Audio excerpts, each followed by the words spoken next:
আল্লাহর কসম করে বলছি 7 দিনের মধ্যে আপনার কোনো ঋণ থাকবে না। আল্লাহর কসম করে বলছি, যদি এই আমলটি আপনি করতে পারেন 7 দিনের মধ্যে আপনার কোনো ঋণ থাকবে না।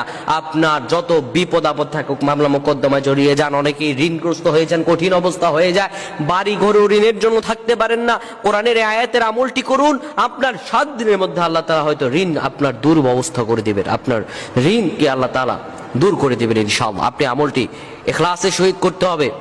প্রিয় বন্ধুগণ আমার, আল্লাহ রাব্বুল আলামিন পবিত্র কোরআনুল কারীমে আমাদেরকে এমন কিছু দোয়া শিক্ষা দিয়েছেন যে দোয়াগুলো কোনো মানুষ যদি ঠিকভাবে আদায় করতে পারে আর আল্লাহ তাআলার কাছে চাইতে পারে, রব্বুল আলামিন বলেন, বান্দারে উদউনি, আমার কাছে যাও, আমি তোমারে দিয়ে দেব, ইস্তাজিব লাকুম, আমি তোমাদেরকে দিয়ে দেব, যা চাইবা চাইতে দেরি হবে কিন্তু আমি রব্বুল আলামিন তোমাকে দিতে দেরি করব না। সুবহানাল্লাহ পড়েন। প্রিয় বন্ধুগণ আমার, আপনি যদি চাইতে পারেন আল্লাহ রাব্বুল আলামিনের কাছে হৃদয়ের ভালোবাসা দিয়ে আল্লাহ তাআলা আপনাকে দিয়ে দিবেন। নবীজি আমার স্পষ্টতর আমাদেরকে জানিয়েছেন, যখন তোমরা বিপদে পড়ে যাবা, কঠিনতম অবস্থা তোমাদের হয়ে যাবে, কখনো ঘাবড়ে যাবে না, কেননা যতই কঠিন অবস্থা হোক না কেন আল্লাহ রাব্বুল আলামিন তোমাদেরকে ঠিক তখনই সহযোগিতা করবেন। যত কঠিন অবস্থা আপনার হোক না কেন, আপনি যদি সেই কঠিন অবস্থায় আল্লাহ রাব্বুল আলামিনকে ডাক দেন, রব্বুল আলামিন বলেন, আমার কাছে বান্দা চাইতে দেরি হবে কিন্তু আমি দিতে দেরি করব না।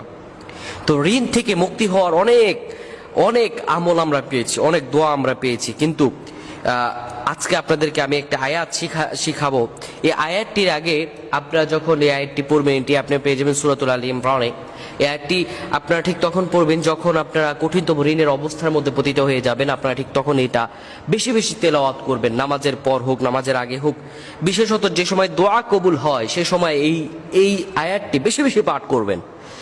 আয়াতটি হলো, ওয়াতারযুকু মান তাশাউ বিগাইরি হিসাব, ওয়াতারযুকু মান তাশাউ বিগাইরি হিসাব। এই আয়াতটি আপনি আমল করবেন, বেশি বেশি পড়বেন। এর অর্থ হচ্ছে, হে আল্লাহ, আপনি যাকে ইচ্ছা তাকে অপরিমিত রিজিক দান করেন, আপনি যাকে ইচ্ছা তাকে অপরিমিত রিজিক আপনি তাকে দান করেন। এই আয়াতের অর্থ হচ্ছে এটি। এবং রাসূল করিম সাল্লাল্লাহু আলাইহি ওয়াসাল্লাম আমাদেরকে ঋণ থেকে বাঁচার জন্য একটি সুন্দর দোয়া শিক্ষা দিয়েছেন।